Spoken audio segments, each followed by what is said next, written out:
Marekani inaitaka Iran itangaze hadharani kuwa itasitisha mashambulizi dhidi ya meli katika mlango Hormuz na kuhakikisha njia zote za baharini katika eneo hilo muhimu zinabaki wazi kwa usafiri wa meli bila tozo, kwa mujibu wa maafisa wakuu wa Marekani. Mlango Hormuz ni moja ya njia muhimu zaidi duniani kwa usafirishaji wa nishati, ambako takriban 1/5 ya mafuta dunia hupitia.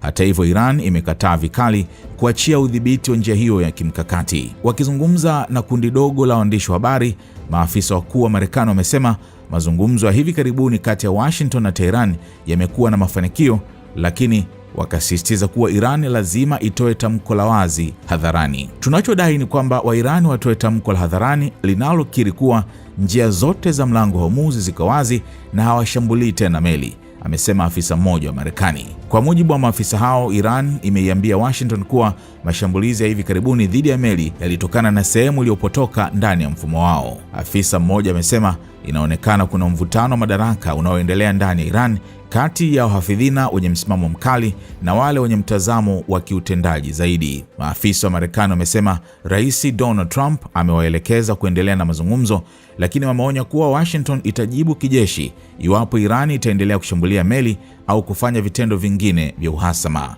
Marekani pia inaitaka Iran ikabidhi nyenzo zake za nyuklia, hasa uranium iliyorutubishwa kwa kiwango cha juu. Tehran inaaminika kuwa na zaidi ya pauni 900 za nyenzo hiyo, ambapo Trump na maafisa wengine wa Marekani wamekuwa wakiitaja kama vumbi la nyuklia.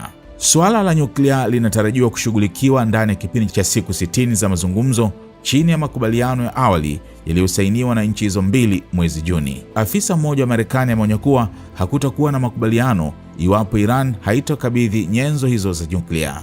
Kama hatutapata hilo